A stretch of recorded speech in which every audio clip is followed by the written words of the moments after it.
سرم خاک کفیم اوی حسین است.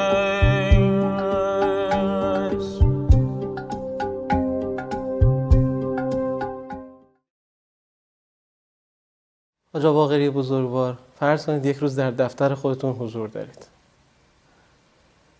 به شما میگن مهمان دارید و شما وقتی میپرسید مهمان کیه، به شما میگن که آقای امام حسین و حضرت ابوالفضل در اتاق بغل منتظر شما هستند که شما تشریف بیارید و خودشون خواستند که شما برید و شما رو ببینن.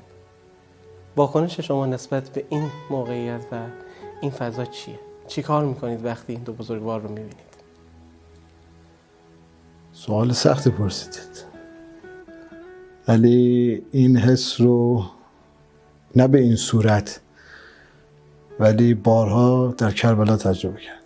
یعنی خب وقتی وارد حرم میشی بالاخره یک میزبانی اونجا نشسته. حالا شما فهمیدید که حضرت عبدالله و حضرت ابوالفضل اینجا مهمانن ولی اونجا میزبانن، ما به عنوان مهمان رفتیم. من حسی که همیشه وقتی وارد حرم میشه همینه که انگار یه آغوش بازی داره آدم رو پذیرایی میکنه. واقعا آقای امام حسین رو ببینید از ایشون چی میخواید؟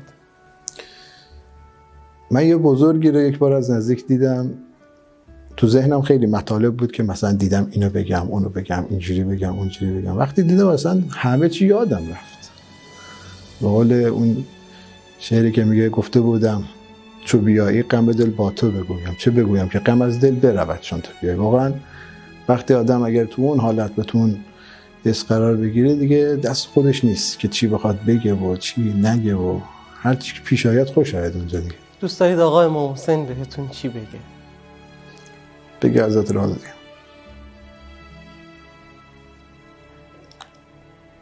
فرض کنید الان 1300 سال گذشته است. نگاه ویژه آقا شامل حال شما میشه و شما جز اون نفراتی هستید که قرار روز عاشورا کنار آقای امام حسین باشه و یار 73 آقایید. روز عاشورا میشه و شما میدونید که چه اتفاقاتی قرار روز عاشورا بیفته. از بچگی قابهای بسیاری از روز عاشورا رو ما دیدیم و شنیدیم. آقا به شما میگه که حاج آقا باقری هر جای این دشت کربلا بخوای میتونی بری و کنار هر کدوم از اشخاص روز عاشورا باشی. دوست دارید کدوم قاب عاشورا حضور داشته باشید؟ بودن در کل قاب عاشورا خودش یه افتخاریه. حالا یه بنده خدا یه بار یه شوخی با ما میکرد، اسم یه شهری رو داشتیم میگفتیم، گفت نکنه تو نقشه زیر پونس قرار گرفته. تو قاب عاشورا یه نقطه کوچیکی هم هر جا باشیم خیلی خوبه، ولی اون شب عاشورا و اون ماجرا این که حضرت مشعل‌ها و چراغ‌ها رو خاموش کردن و گفتن که هر کدوم از شما دست یکی از زن بچه رو بگیرید و برید، اینا فردا با من کار دارن و با شما کاری ندارن، میخوان من رو بکشن. و یه تعداد بلند شدن به ابراز وفاداری کردن. اولین شخصی که اونجا ابراز وفاداری میکنه حضرت ابوالفضل.